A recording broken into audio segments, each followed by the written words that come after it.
Bom, então boa tarde aí para vocês. Sexta-feira, 7 de julho de 2017. Nós estamos aqui na nossa última aula, aqui do mini curso de inverno de introdução à astrofísica. Está sendo essas aulas, as 5 aulas foram ministradas pelo professor Yoda Goldman, professor titular do Instituto de Física da Universidade de São Paulo. Esse mini curso de inverno de introdução à astrofísica está acontecendo aqui na sala 105 do campus de Caraguatatuba do Instituto Federal de São Paulo, IFSP. A gente contou com o apoio dos meus bolsistas aí de iniciação científica e de extensão, os bolsistas de iniciação científica, o Rafael Brock, a Adriana, a Isabela e o João, que está lá na gravação, e os bolsistas de extensão, o Cauã, o Rodrigo, o Rafael Sorens, que ajudou também na gravação, o Rafael Moraes, a Júlia, a Tiffany, o Diego e a Juliana, tá? Então hoje é a última aula, a gente está gravando, então a gente vai colocar no YouTube, né? Primeiro a gente vai colocar, eu conversei agora, primeiro a gente vai colocar no canal que o João montou, né? Que chama-se Educação Científica e FSP Caraguatatuba. E depois, estando tudo ok, vai colocar no próprio canal que tem o campus de Caraguatatuba, do IFSP, no YouTube, tá? Para disponibilizar essas aulas, né? A gente tem que agradecer muito o professor Hilda de ter topado vir aqui, né?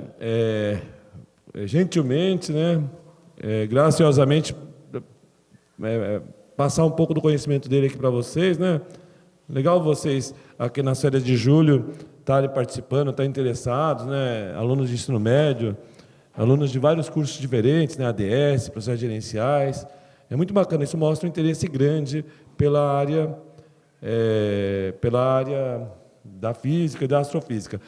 Eu sou coordenador do curso de licenciatura em física aqui, e esse curso está atendendo principalmente os alunos de licenciatura em física e de licenciatura em matemática, mas também outros alunos com interesses pelos temas. As 4 primeiras aulas foram: a primeira aula foi Cosmos e o Big Bang e problemas de origem do universo, né, do cosmos. A segunda aula, estrelas, energia e formação dos elementos. A terceira aula, relatividade restrita, o meson pi e a importância do César Lattes na descoberta do meson pi. A quarta aula ontem foi sobre relatividade geral e evidências experimentais da relatividade geral. E essa quinta aula de hoje, eu coloquei esse título ali, Problemas de Fronteira da Física, né? Energia escura, matéria escura, partículas hiperenergéticas, etc., porque tem vários problemas, né? Agora, almoçando com o Yoda, ele brincou, né? A aula podia ser, assim, sugestões para quem quer ganhar um prêmio Nobel, né? Essa foi a brincadeira. Como se ganha prêmio Nobel? Então, passar a palavra para o Yoda, né? Então, já estou conectado. Bom, tem sido um imenso prazer poder transmitir conhecimento exatamente para alunos que são alunos do ex-orientado meu, que é o Ricardo Plaza, e isso tem me dado uma enorme satisfação. O público presente, embora tenha diminuído um pouco desde o começo, ainda é suficientemente numeroso, e hoje eu vou retomar um pouco alguns dos temas abordados anteriormente e introduzir algumas ideias ou algumas situações que ocorrem que são novas. Um dos problemas que se procura resolver hoje é o famoso problema da matéria escura. Quer dizer, o que poderia ser a matéria escura? Quer dizer, um gênero de matéria que a única interação que se conhece é a gravitacional. Não parece que a matéria escura tenha qualquer outra possibilidade de interação dentro de fenômenos que conhecemos. Física é algo que desenvolve conceitos novos, podem aparecer, formulações novas podem também ocorrer no futuro. Então, dentro do que nós conhecemos, a matéria escura é uma entidade física completamente misteriosa. Não se conhece nenhum gênero de interação da matéria escura, a não ser o fato de que ela foi constatada, ela foi verificada, ela foi evidenciada exatamente em interações gravitacionais. Então, vamos retomar, de alguma forma, comentários anteriores e vamos precisar um pouco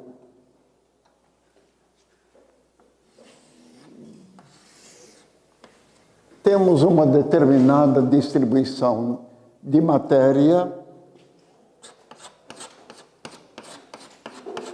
onde temos presente uma massa.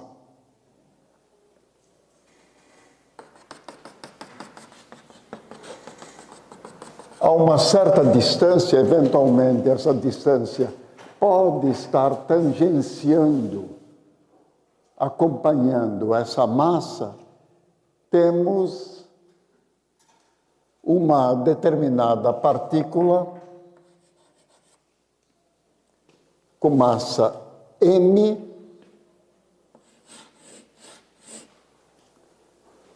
no interior temos uma massa que supomos ser uma massa m grande. Kepler, eu estou mencionando Kepler porque, de alguma maneira, a matéria escura, a possível matéria escura, depende da lei de Newton e sabemos que uma força centrípeta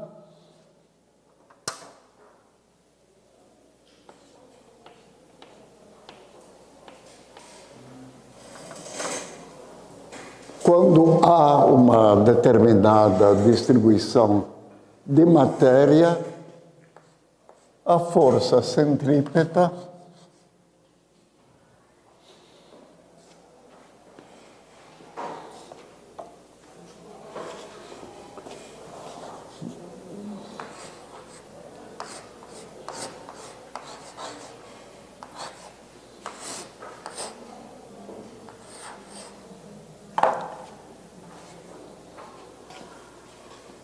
é igual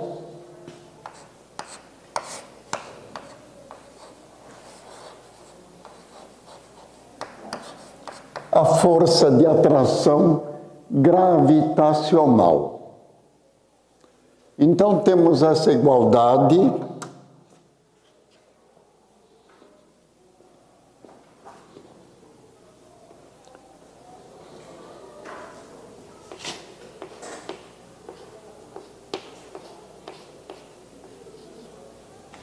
força centrípeta igual à força gravitacional. Bom, vamos fazer como Newton, como Kepler fez, estabelecer qual seria uma maneira, digamos, de colocar em função de possíveis observações. Então, M cancela e nós temos que V ao quadrado R igual a GM. essa relação é extremamente importante porque estabelecemos uma relação onde temos uma distância que pode ser determinada dando um valor de velocidade. E isso, voltando a Kepler, V é igual velocidade radial ou em radianos, R, e essa expressão acaba se tornando ômega ao quadrado, R ao cubo, igual a GM.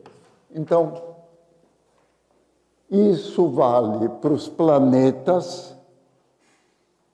Então, todos os planetas têm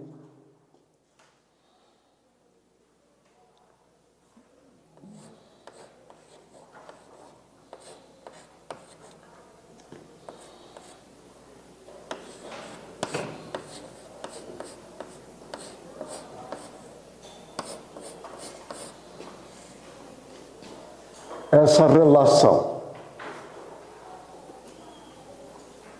Raio, que podemos traduzir como eixo maior, dividido pelo período, ou quadrado do período, cubo do eixo maior, quadrado do período, obedece Kepler. Você deduziu a terceira lei de Kepler, né? Você deduziu a terceira lei de Kepler. Sim, exatamente. É uma das 3 leis de Kepler. Eu estou lembrando que Kepler deduziu as leis de Kepler sem observações com telescópio. Ele jamais fez observações com telescópio. Ele tomou apontamentos do Tycho Brahe e procurou estabelecer relações. Então, essa é uma das relações de Kepler.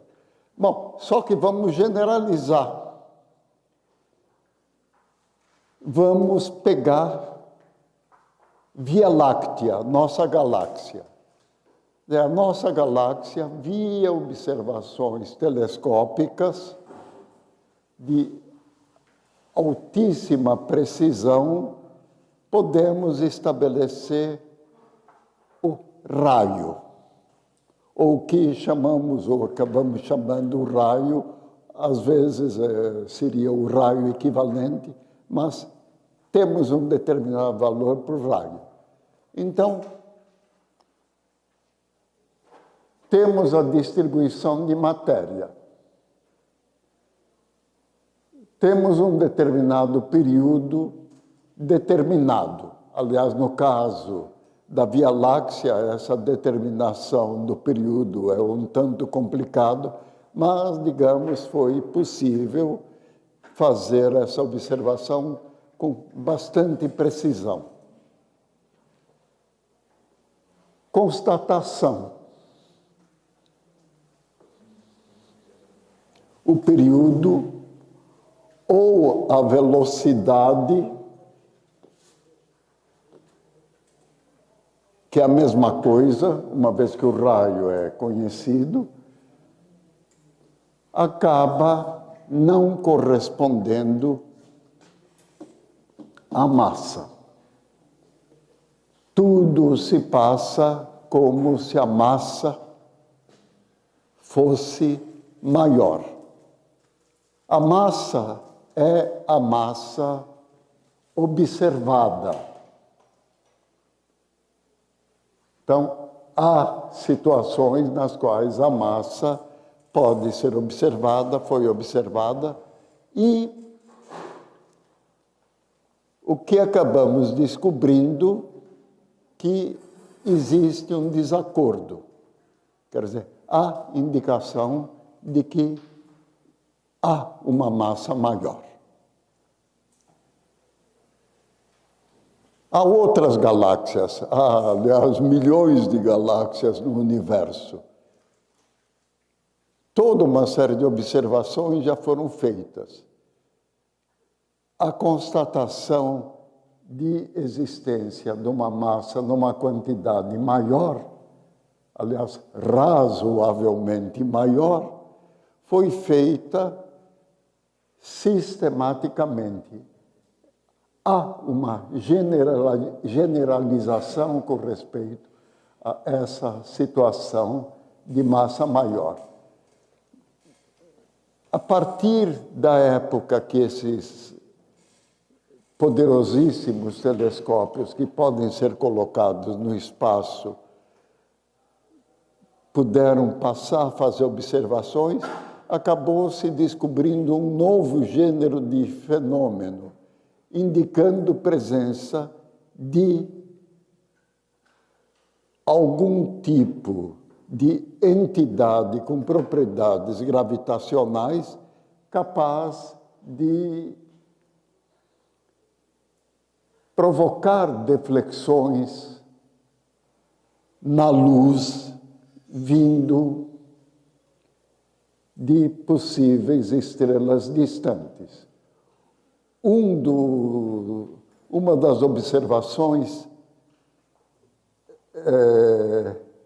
acabou recebendo uma denominação curiosa, a cruz de Einstein.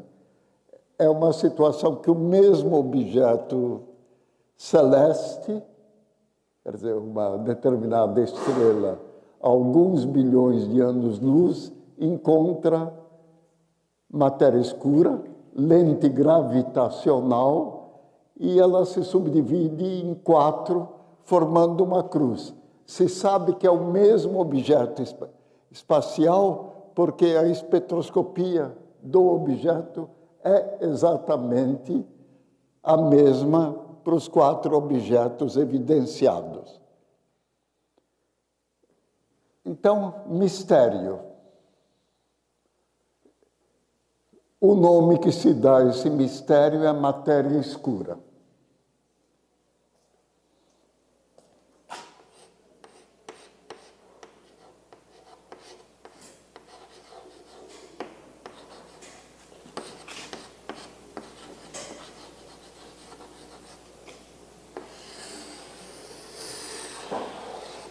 Então, a matéria escura é algo que sabemos que existe no universo e, na verdade, é uma matéria que ocupa algumas vezes, há uma quantidade dessa matéria numa proporção algumas vezes maior do que a nossa matéria ordinária.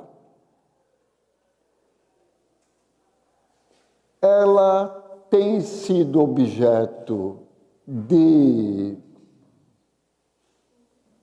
tentativas de caracterização e é um dos problemas experimentais em aberto da física dos nossos dias. Recentemente, na USP, houve um congresso, que, aliás, se chamou Congresso de Matéria Escura, e organizado por uma professora do meu departamento, e pouquinho antes de vir para cá, o nome dela é Ivone, eu perguntei, Ivone, o que nós achamos? Eu vou fazer menção em palestras que eu devo dar em Caraguatatuba. A resposta dela é: nada foi possível evidenciar. Então, não sabemos caracterizar. Ela existe porque tem efeitos gravitacionais. Não tem outro gênero de efeito que possa ser atribuído. Então, a única propriedade que tem é a propriedade gravitacional.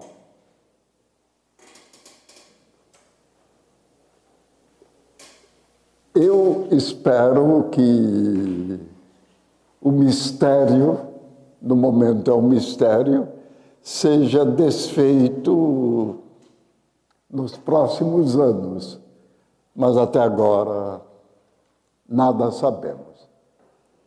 Então, esse é um dos problemas em aberto e, evidentemente, mesmo no tempo que a única forma de poder evidenciar correspondia justamente via velocidade periférica nas galáxias, já se acreditava na matéria escura.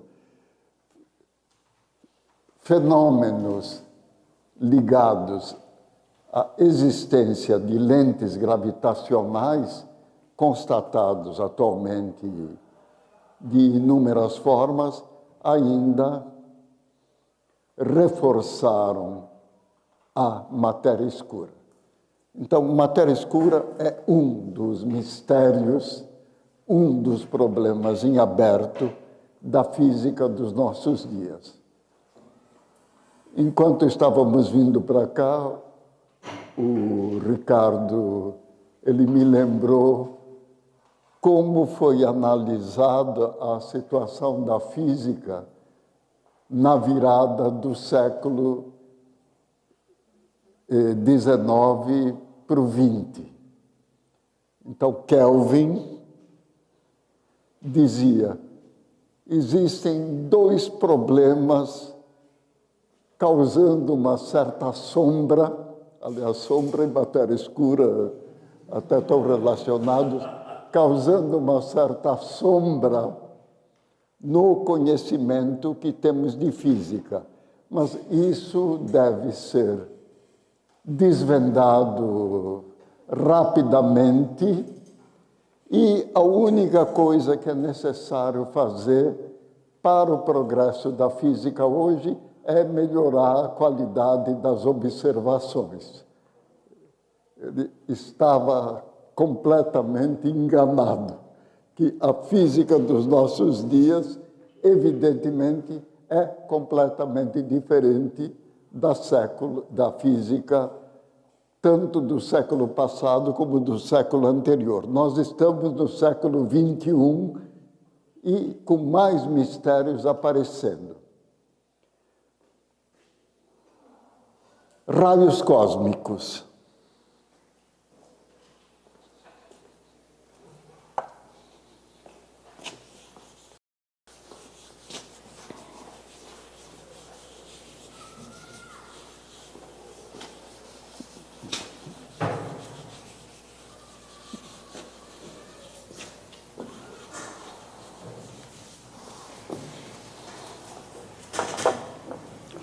Raios cósmicos foram basicamente uma fonte de conhecimento de toda uma nova física que continua se desenvolvendo. Essa nova física permitiu justamente descobertas notáveis. Uma delas foi exatamente o meson pi do César Lattes. Então, observatórios de diversos tipos acabaram sendo estabelecidos em alguns locais e um dos observatórios, que foi o primeiro deles, foi um conjunto de detetores numa área relativamente grande. Eu lembro que uma das descobertas extremamente importante e pioneira feita na física foi feita em São Paulo. Chamava showers penetrantes. Gleb Vatagin, aproveitando o túnel 9 de julho, é um túnel que comunicava duas partes da cidade por meio de uma montanha, aproveitou o fato de ser possível colocar uma câmara dentro do túnel com uma montanha em cima e evidenciou que radiação cósmica, isso foi feito antes do Lattes, evidenciou que a radiação cósmica poderia ter uma extensão abrangendo alguns metros.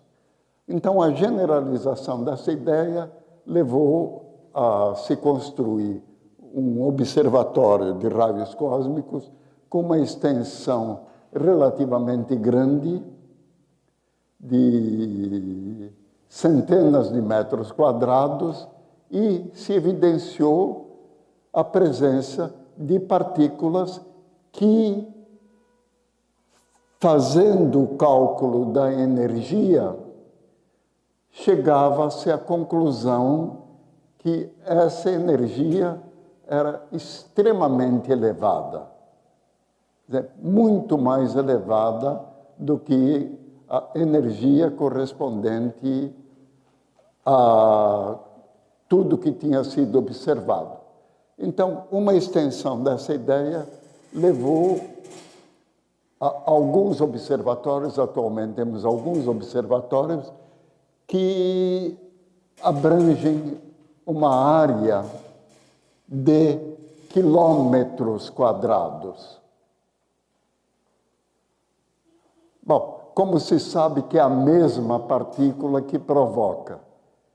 Via um sistema de coincidência extremamente preciso que permite saber que o evento detectado por aqueles milhares de detetores colocados é o mesmo evento.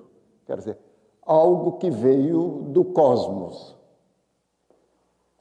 Aliás, nome que demos à nossa primeira palestra.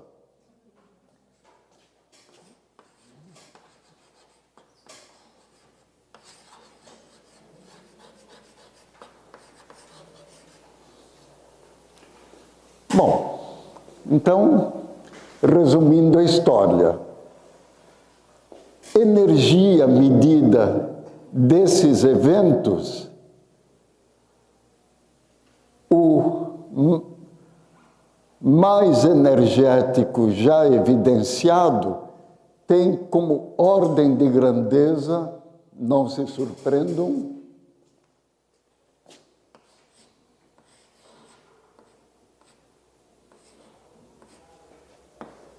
10.000 joules. Bom, 10.000 joules é algo como se fosse algumas gramas com uma velocidade considerável.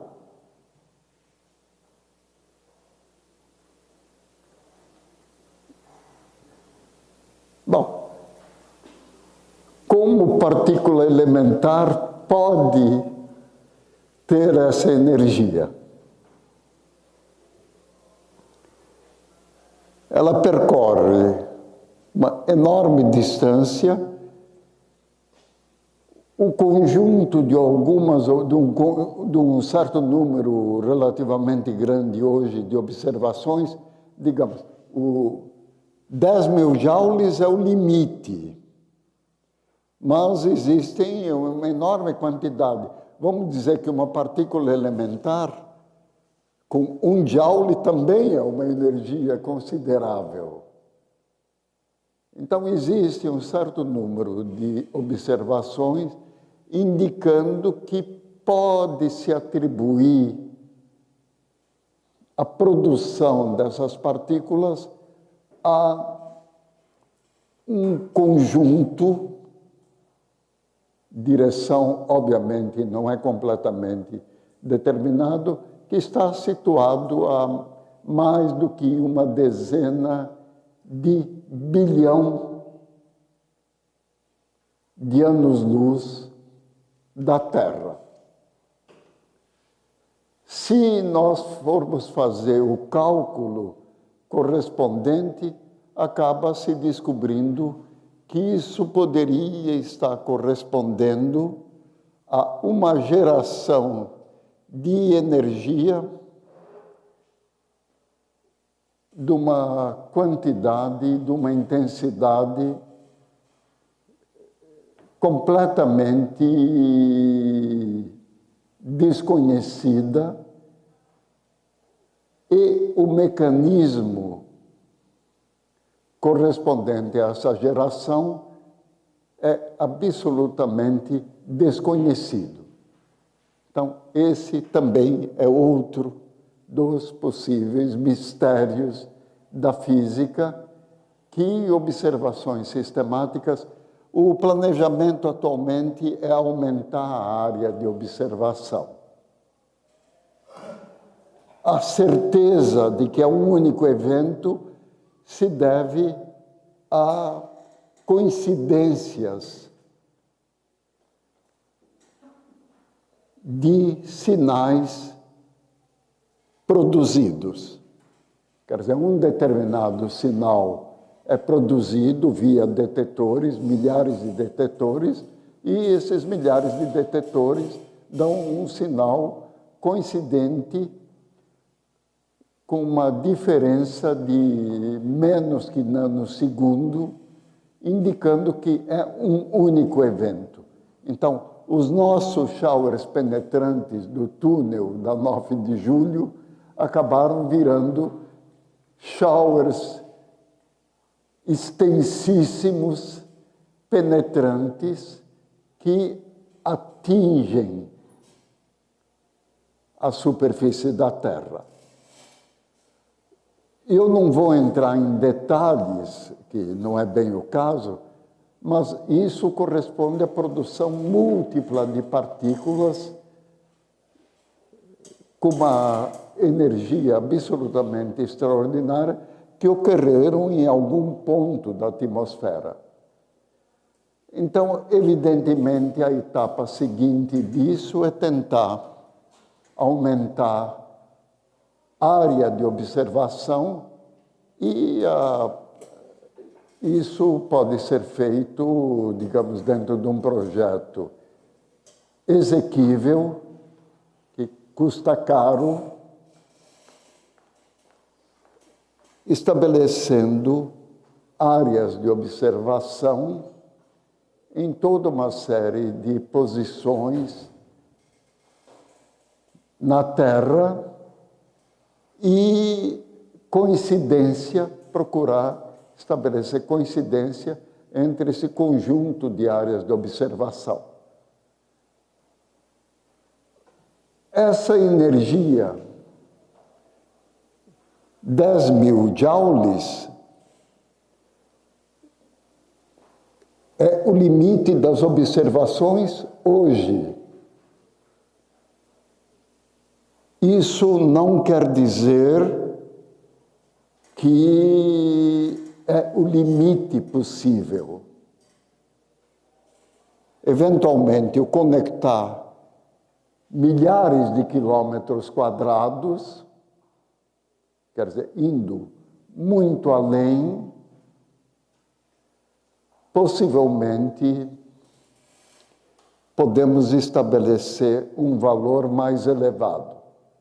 Então, o mistério no momento é um prosseguimento de observações. Segundo, tentar estabelecer um mecanismo físico possível de produção de energias tão elevadas que chegam até a Terra. Quer dizer, se eventualmente existisse um observatório em Marte, e estamos a uns 20 anos de chegar em Marte, possivelmente vamos ver também. Só que em Marte teríamos uma situação diferente. Como a atmosfera de Marte é relativamente tênue, da ordem de 1% da atmosfera da Terra,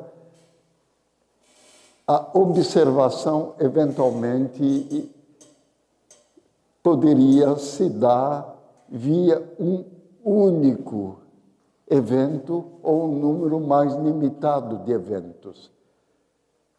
Para observar evento com a amplitude, com a intensidade que eu estou fazendo comentário, é necessário uma atmosfera terrestre, porque a atmosfera terrestre exatamente vai dando a propagação.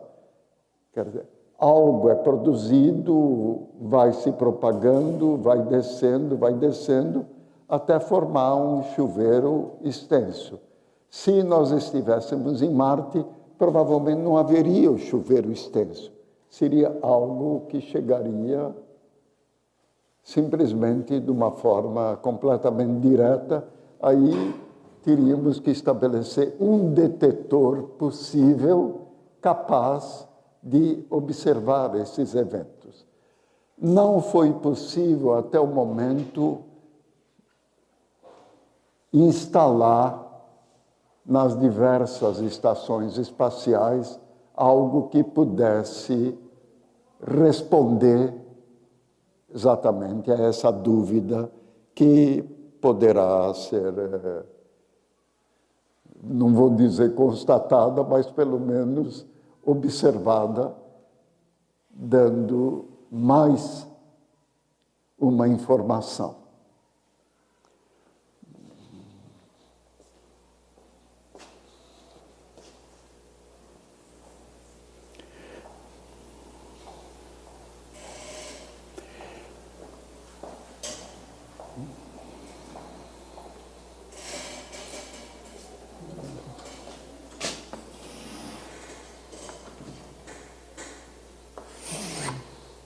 No caminho de tentar ter uma visão unificada da física, Einstein tentou estabelecer uma teoria unificada. Quer dizer, uma única teoria que respondesse por fenômenos relativísticos, por fenômenos quânticos e por fenômenos gravitacionais e fenômenos elétricos. Então, bom, e na verdade ainda mais, quer dizer, a própria interação fraca também. Quer dizer, tudo isso deveria ser englobado numa única teoria. Não teve sucesso e, atualmente, existe uma teoria que chama cromodinâmica quântica, que pretende resolver o problema. Bom, a cromodinâmica quântica acaba sendo algo, em termos matemáticos, extremamente interessantes, com um defeito fundamental. Física depende de observáveis. Temos que observar fenômeno para saber o que estamos observando. Observado o fenômeno, ele tem que obedecer leis da física para podermos dizer que a lei física que estamos aplicando àquele determinado fenômeno é válido. Caso contrário, isso vira simplesmente palpite.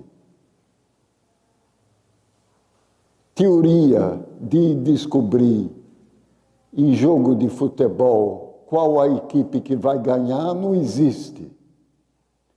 Então, enquanto não tem o observável válido, a teoria não está sendo algo que possamos considerar como teoria física. Então, houve a tentativa via cromodinâmica e houve outras tentativas, quer dizer, não é a única, procurando estabelecer uma teoria unificada.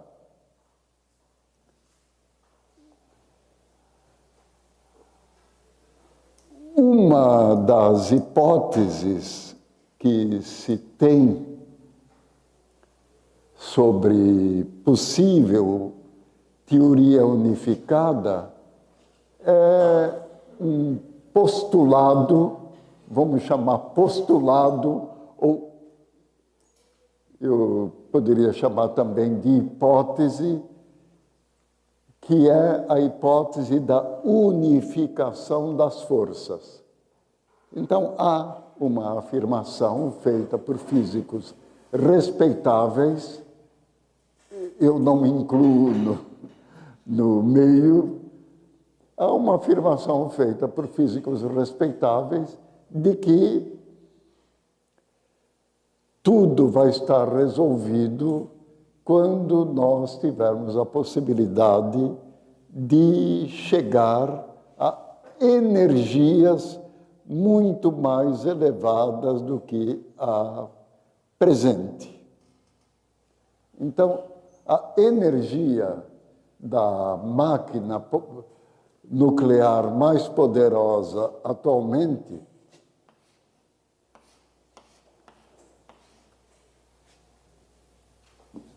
que está no CERN, LHC, Large Hadron Collider, é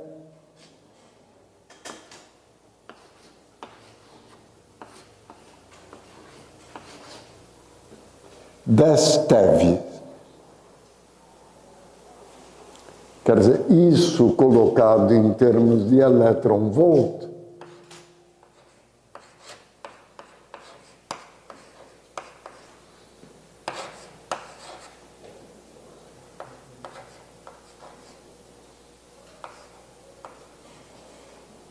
então,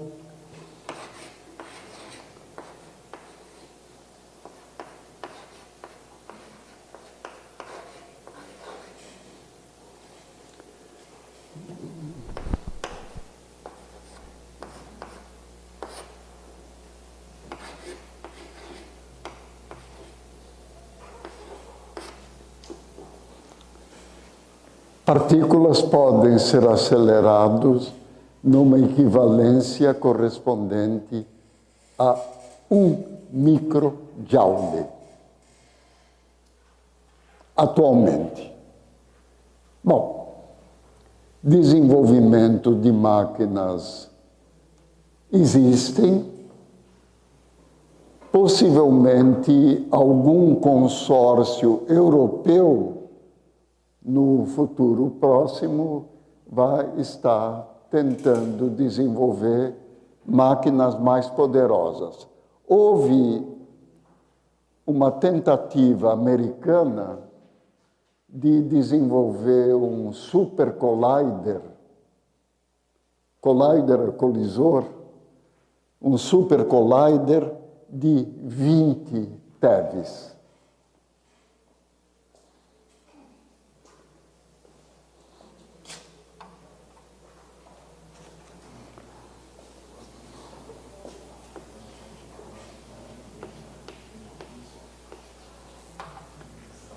Ele acabou virando uma fazenda de cultivo de cogumelos. É daquelas histórias que, digamos, há uma equipe entusiasmada, físicos da melhor qualidade, que propuseram o projeto. O custo original foi orçado em 6 bilhões de dólares.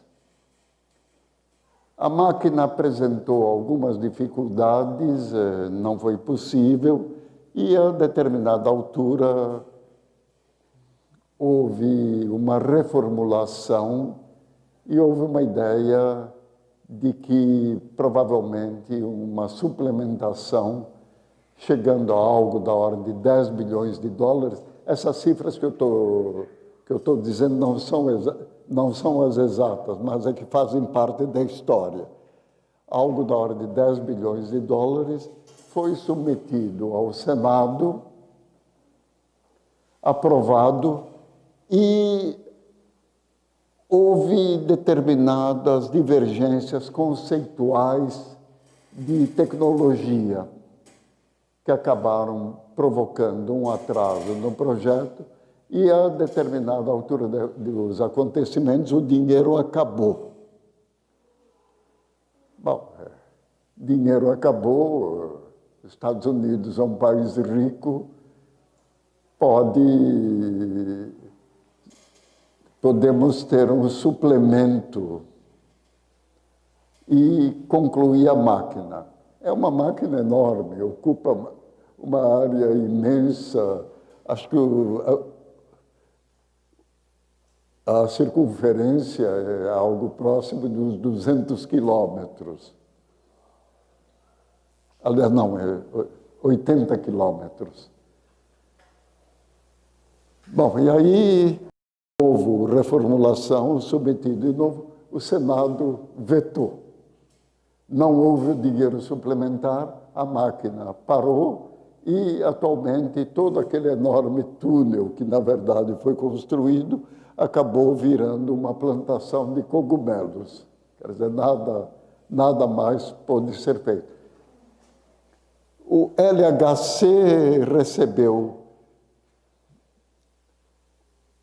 o orçamento, quer dizer, todo o orçamento do LHC é da Comunidade Europeia, e a Comunidade Europeia bancou os custos.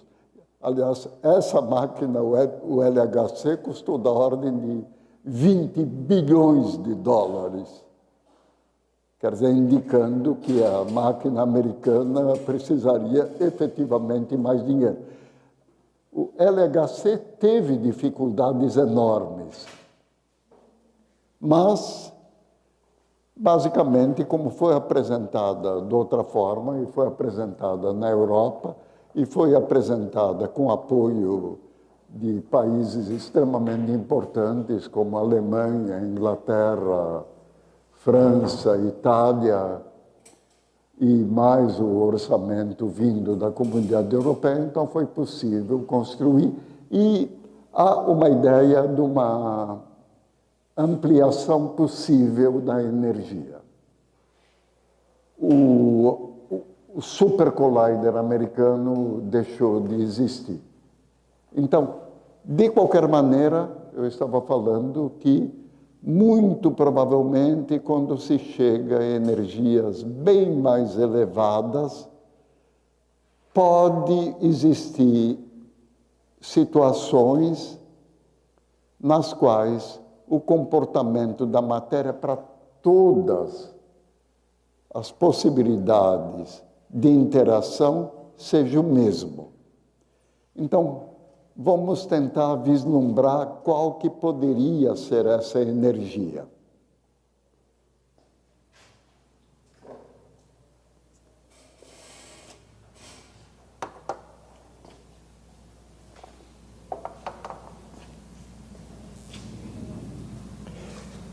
Então, vamos confrontar energia gravitacional com a energia da força forte.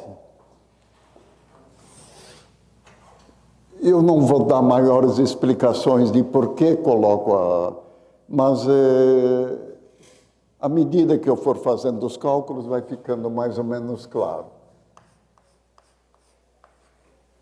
Energia gravitacional, quando se multiplica a constante gravitacional pelo quadrado da massa, nós temos um resultado em termos de Joule-metro.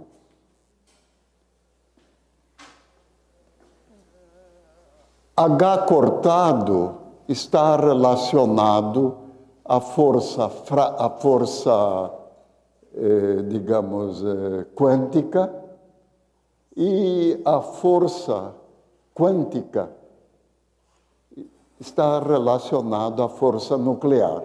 Então, para termos a mesma unidade, nós multiplicamos H cortado. O H cortado é a constante de Planck dividido por 2π. Se eu colocar a constante de Planck ou colocar a constante de Planck 2π, eu vou acabar obtendo números da mesma ordem de grandeza, então é irrelevante. Aliás, é tão irrelevante quanto a aproximação mais fácil que eu vou fazer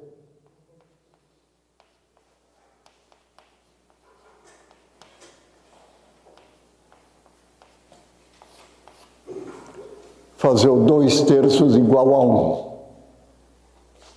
O H cortado é igual a 10 a menos 34 joule segundo. Então, joule segundo multiplicado pela luz, metro segundo. Então, temos aqui joule metro, joule metro.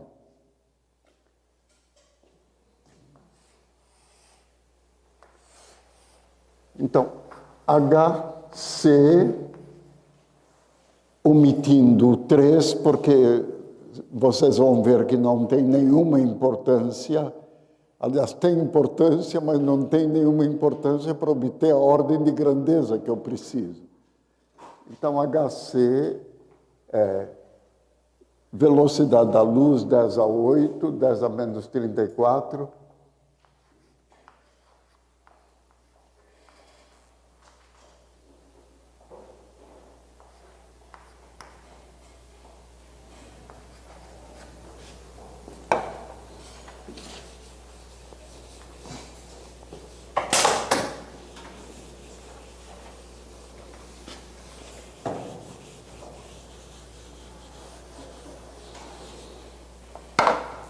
Então, joule metro. Joule metro estou igualando. Então, a massa que vai se obter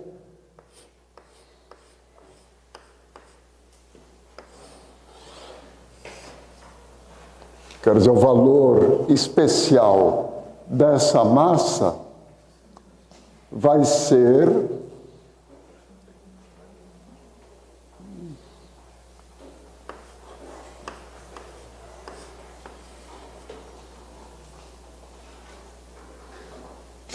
igual a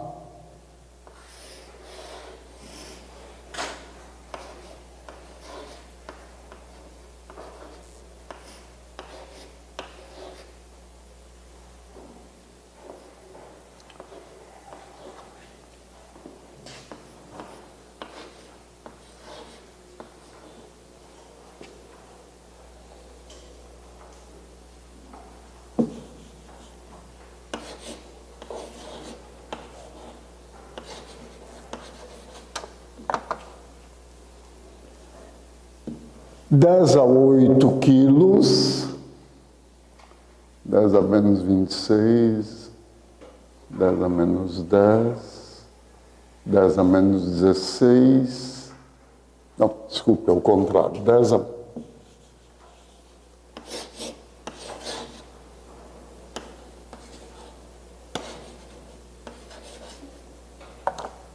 Tá, 10 a menos 26, menos 26, menos 10 dá menos 16, menos 16 raiz quadrada, 10 a menos 8 quilos.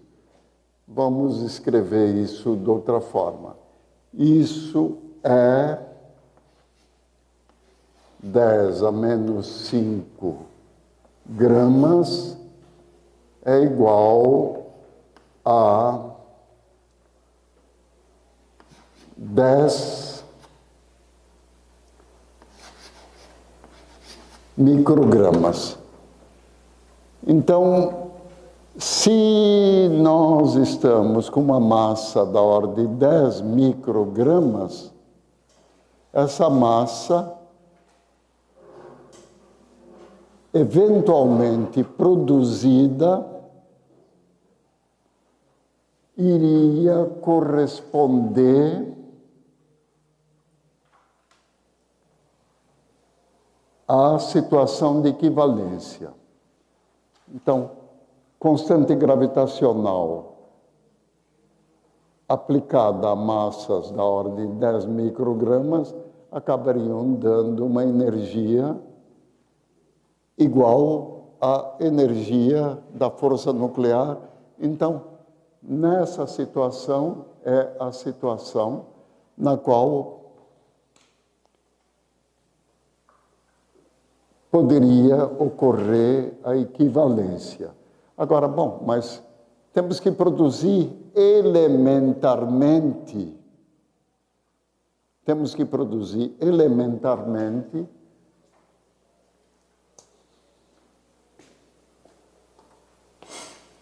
essa massa. Giz colorido.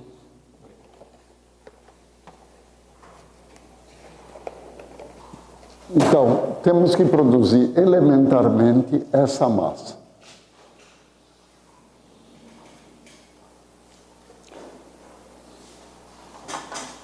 (10⁻⁸ quilogramas. Então, E igual a mc2 igual a 10⁻⁸, 3 vezes 10 a 8 ao quadrado, isso é igual...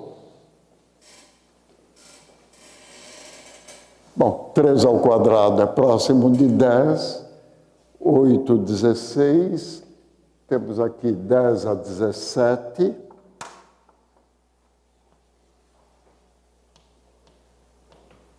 multiplicado por 10⁻⁸,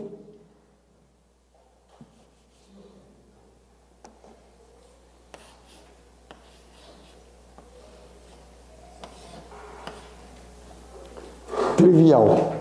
Quer dizer, basta ter uma máquina nuclear que funcionasse dando simplesmente 1 bilhão de joules. 1 bilhão de joules é trivial de obter. Basta pegar uma usina hidrelétrica do tipo que nem sequer é muito grande, ela tem 1 gigawatt, então 1 segundo de funcionamento. Bom, o único problema é colocar isso aqui em terminais tais que pudesse dar o equivalente ao LHC. Mas no LHC estávamos com 1 microjoule. Então, teríamos que ter um fator de escala 10 elevado a 15 vezes. Nós nunca vamos chegar a isso. E, quando eu digo nunca vamos chegar a isso, nós voltamos às hiperpartículas, porque essa, na verdade, nós até agora não sabemos o limite que poderia chegar, e pode ser que essa observação permita levar avante a ideia da unificação das forças. Então, unificação das forças é um problema em aberto. Cromodinâmica quântica, como faltam observáveis, então nós não sabemos se, eventualmente, temos como resolver via... Aliás, a cromodinâmica quântica é extremamente atraente, de tal forma atraente que milhares de jovens com capacidade cerebral notável trabalham desenvolvendo equações que, eventualmente, permitam chegar a observáveis possíveis. Mas, incógnita, não sabemos. Então, ficamos com o problema em aberto no que diz respeito à unificação. Problema em aberto não significa problema insolúvel. Significa simplesmente que no estágio atual nós não temos conhecimento no sentido de poder resolver.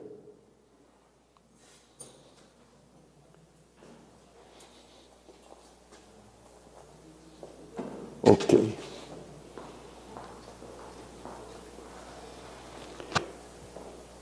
Bom, outro problema problema aberto, esse é teórico. Falei em matéria escura, vamos às estrelas de Schoenberg-Chandrasekhar, padrões de luz do universo, e com uma indicação que a partir de alguns bilhões de anos-luz, temos a indicação de que o universo está acelerado. Quer dizer, não corresponde à lei de Hubble com velocidades proporcionais à distância. Bom, isso é a energia escura.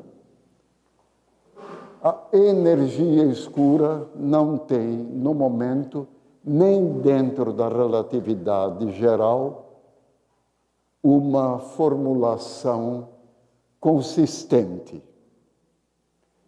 Então, sabemos aproximadamente que a energia escura é algo entre 70% a 75% do universo, mas nós não sabemos o que é a energia escura. Então, esse é, de novo, um problema teórico aberto. Temos que achar uma formulação adequada para explicar por que isso pode acontecer. Então, problemas para Prêmio Nobel.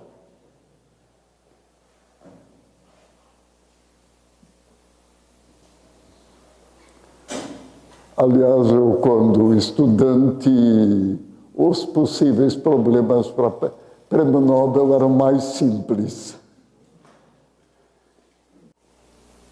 Outro problema que existe e que possivelmente poderá acabar encontrando algum gênero de solução a curto prazo. A hora que eu digo curto prazo, estou pensando em escala de tempo de 10 anos. Não estou pensando em escala de tempo de 100 anos.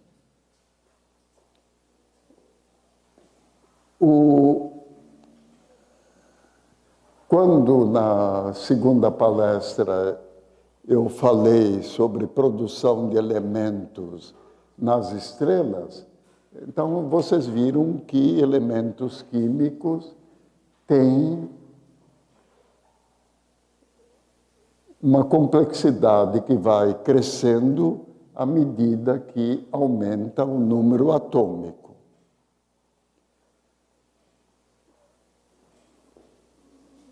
Computadores acabam sendo uma ferramenta extremamente importante para cálculos direcionados.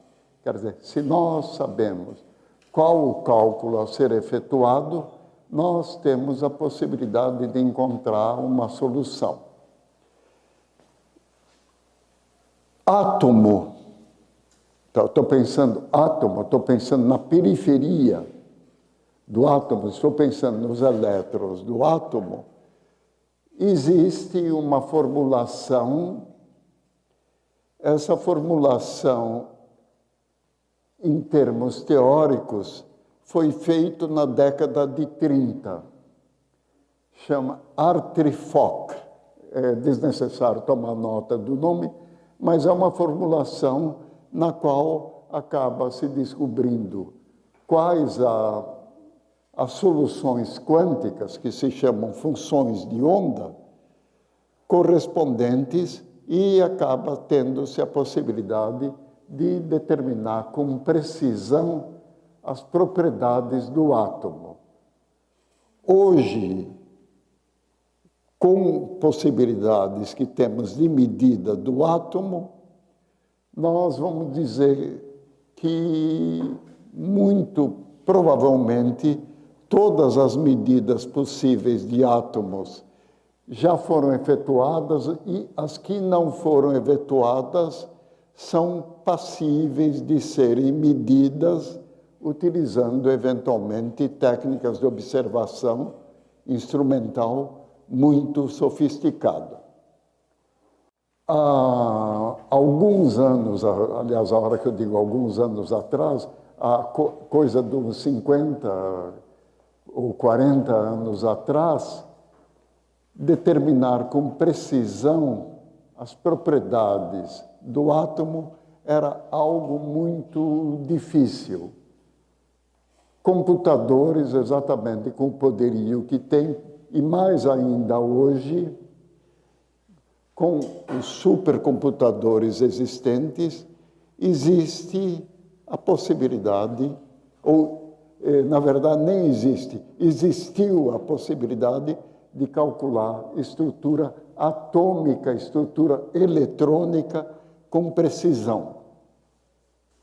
Então, coloca-se, basicamente, as funções de onda determinadas passo a passo, com uma dimensão que vai crescendo à medida que aumenta o Z, põe-se isso no computador, a única força que age no átomo é a força elétrica, com uma certa presença que deve ser levada em conta dos nêutrons no núcleo do átomo, e a caracterização completa do átomo, teoricamente, pode ser feita. Então, é um cálculo com enorme dificuldade, mas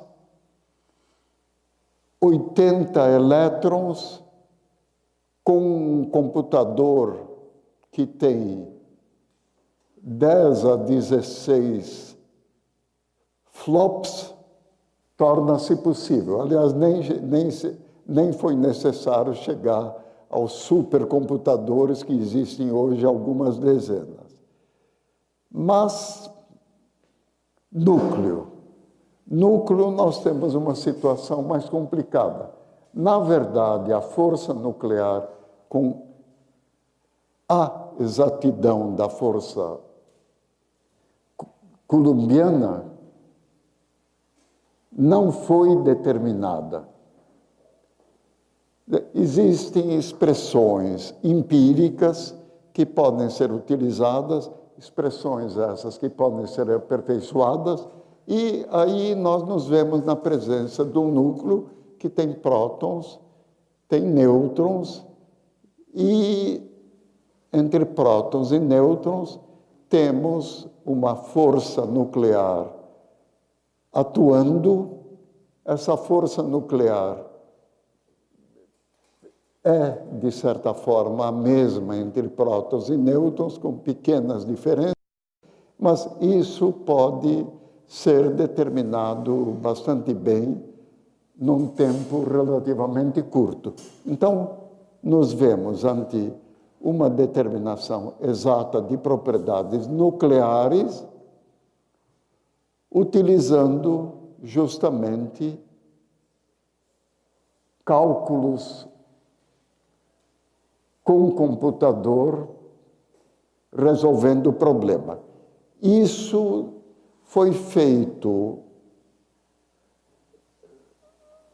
algumas vezes em núcleos ou átomos mais simples, quer dizer, não tão elevado quanto os que conhecemos hoje, mas, de qualquer maneira, foi feito. A ampliação da capacidade do computador, ou a possibilidade de, eventualmente, usar computadores para fazer esse cálculo, podemos dizer que poderia resolver a totalidade do problema. Isto é, o núcleo calculado passaria a ter propriedades determinadas que poderíamos medir com facilidade e verificar se o cálculo é de boa qualidade ou não. Então, computadores podem, no futuro, resolver esse problema. Bom, agora, na verdade, é um pouco mais complicado do que só isso. Quer dizer, o que se pretende é usar computadores para, eventualmente, em alguma época, chegarem a uma inteligência artificial que possa equivaler à inteligência humana. Nós somos extremamente inteligentes. Computadores foram desenvolvidos direcionadamente para resolver alguns problemas específicos. Um desses computadores projetados especialmente acabou derrotando o campeão mundial de xadrez. Pela primeira vez. Então, conseguimos, pelo menos em algo que é jogo de xadrez, construir um computador que aparentemente é dotado de uma inteligência direcionada. Bom, então, fazendo uma espécie de parênteses, música, quem eventualmente frequenta ou frequentou alguma escola de música organizada ou algum conservatório, sabe que existe toda uma enorme quantidade de conceitos aprendidos e o curso corresponde ao fato de se aprender como utilizar, quer dizer, como produzir sons de uma maneira que ou se torna agradável ou se torna inteligente. Stravinsky, quando produziu a Sagração da Primavera, ele não pretendia produzir sons agradáveis. Aliás, a forma como começa a Sagração da Primavera começa por meio de uma série de acordes dissonantes. Mas computador, eventualmente, poderia aprender como fazer isso aqui. Então, uma das perguntas que eu faria, será que algum computador seria capaz de escrever algo tão sublime como a Nona Sinfonia do Beethoven? Tá, esse seria o limite da inteligência artificial. Tá, não é que o computador é feito para escrever música. Tá, ele é feito para criar algo realmente insuperável em termos de criação humana. Então, utilização do computador independe de se fazer propriamente experiências no que diz respeito à física nuclear. Então, foram efetuadas medidas em 12 vulcões.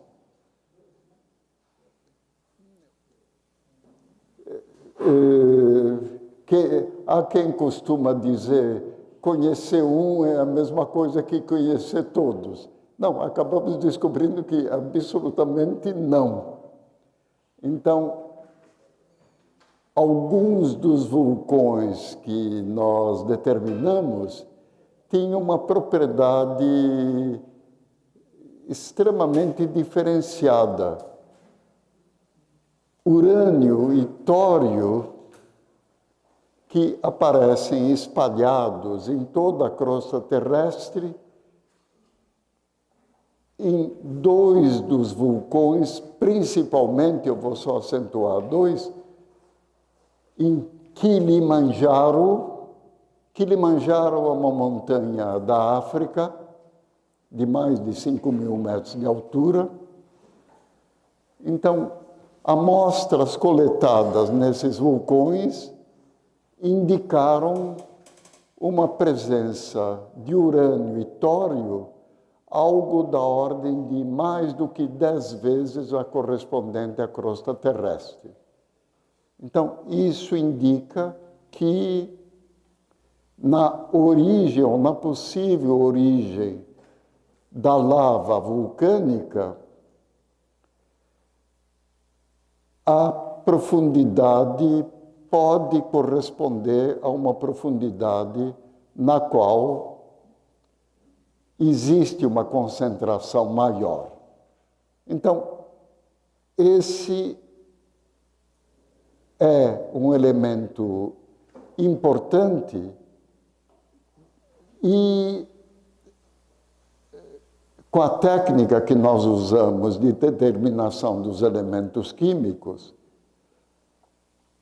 isso pode indicar que pode valer a pena uma continuação do estudo, eventualmente em montanhas mais elevadas.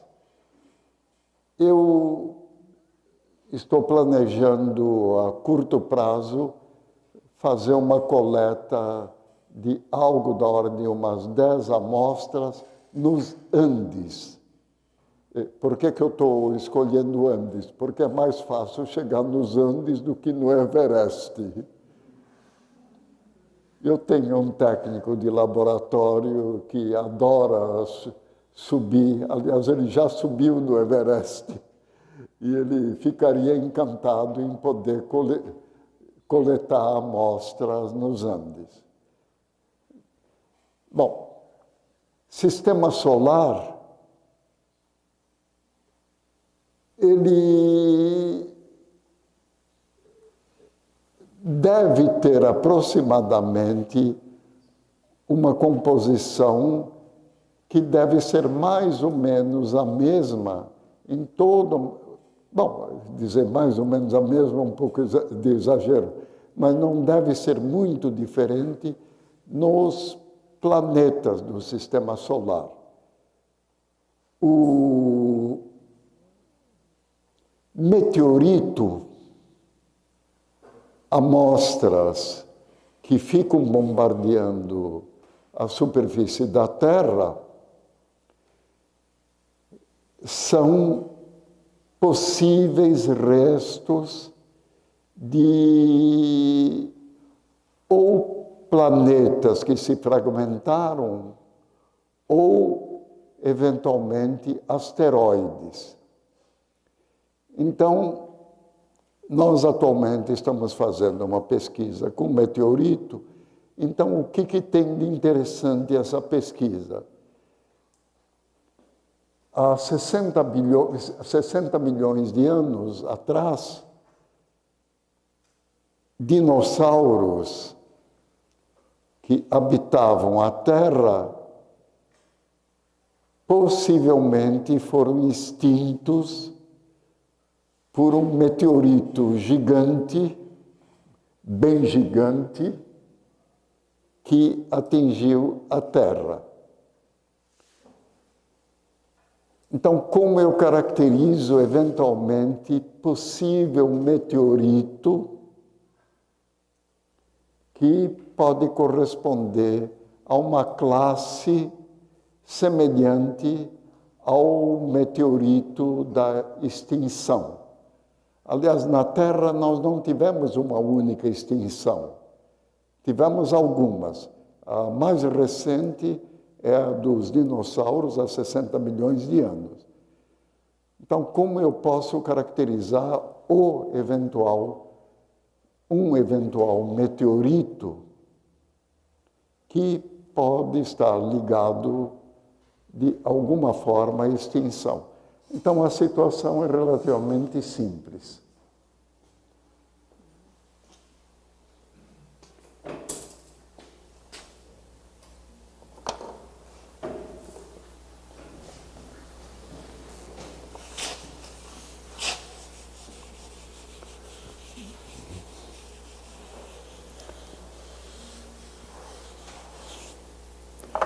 Eu tenho no meteorito uma situação que favorece largamente elementos leves. Então, um dos elementos mais presentes é o ferro, e tem toda uma série de elementos presentes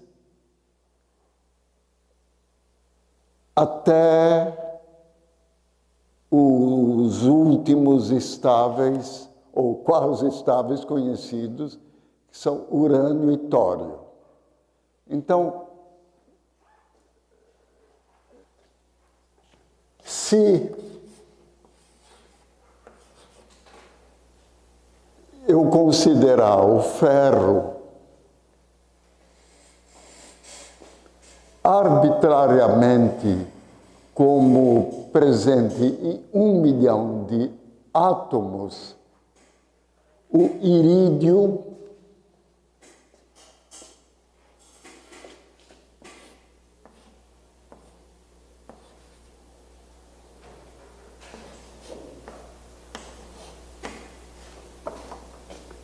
estaria presente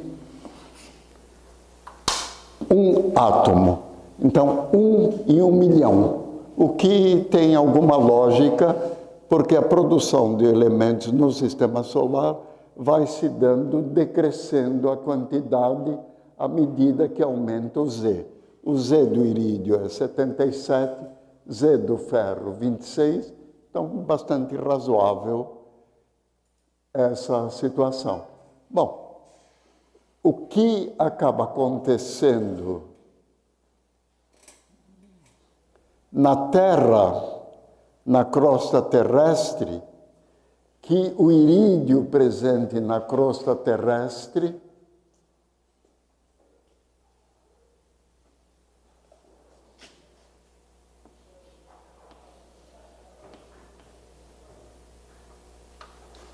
ele está presente numa proporção da ordem de 1 milésimo. Então, a própria geoquímica da crosta terrestre acaba dando uma distribuição de elementos, favorecendo, obviamente, o oxigênio, que se liga com tudo, silício, que tem uma facilidade relativamente grande de estabelecer ligações, alumínio, ferro e os alcalinos e alcalinos terrosos. Toda uma série de elementos químicos não estão presentes porque não formam compostos e têm uma densidade relativamente elevada, e na sopa primordial, que era a Terra, quando se formou, afundaram. Mas o irídio, no espaço, ele existe.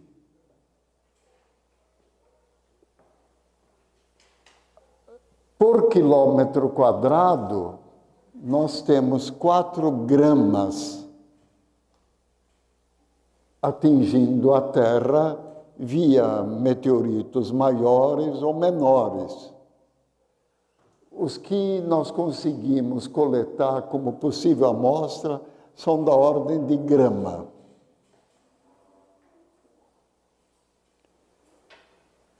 Então, esse irídio, numa proporção de 1 parte por milhão, poderia, por meio dos procedimentos que utilizamos, que é a ativação por nêutrons térmicos, ser evidenciado.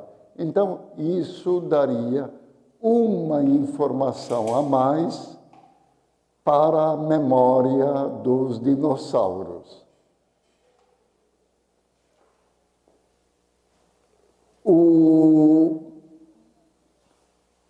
Evidentemente, é um tipo de medida feita com alguma sistemática, e nós poderíamos dizer que a sorte grande poderia também acontecer nessas medidas.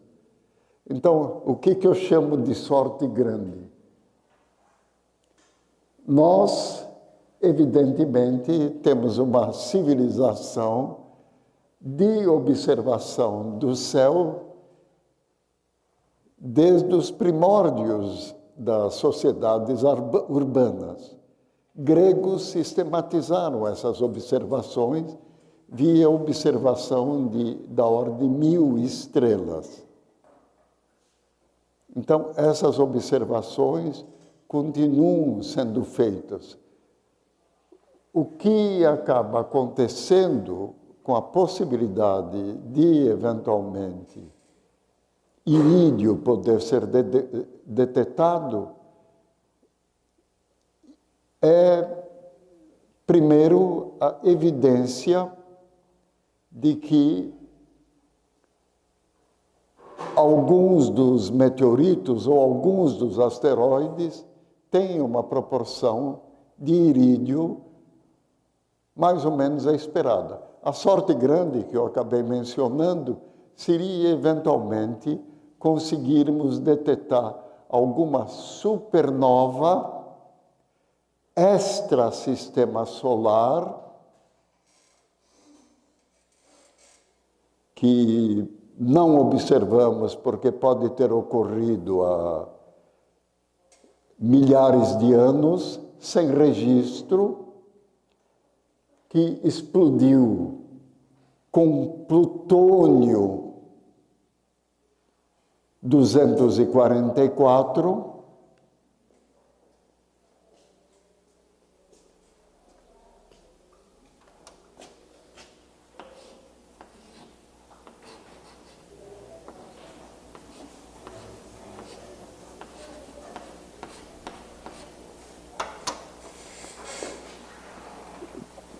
num tempo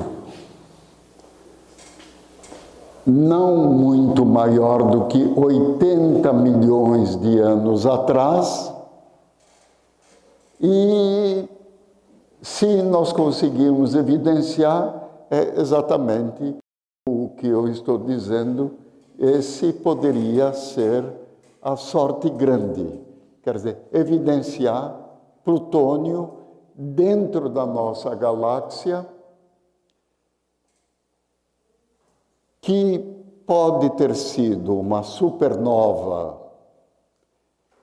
de 100 milhões de anos atrás, não sei, mas com uma meia-vida tal que permitiu que, viajando pelo espaço,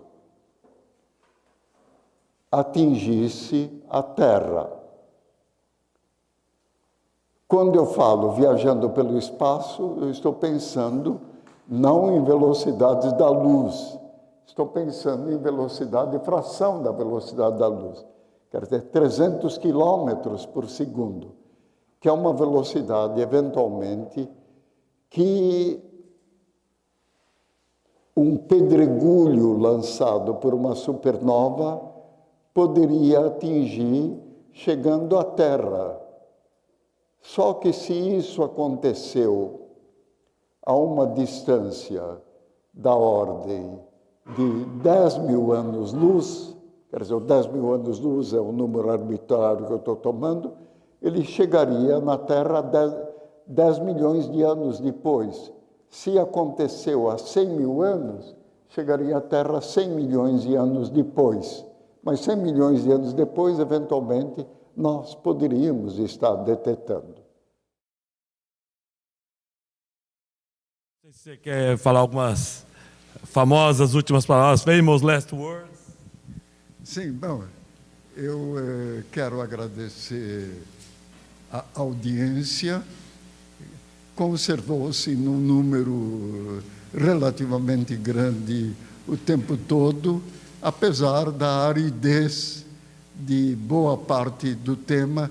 Eu procurei, no meio da exposição, contar historinhas nas quais eu participei e realmente fiquei muito satisfeito de poder dar esse mini curso exatamente agora no período inverno. Agradeço a todos.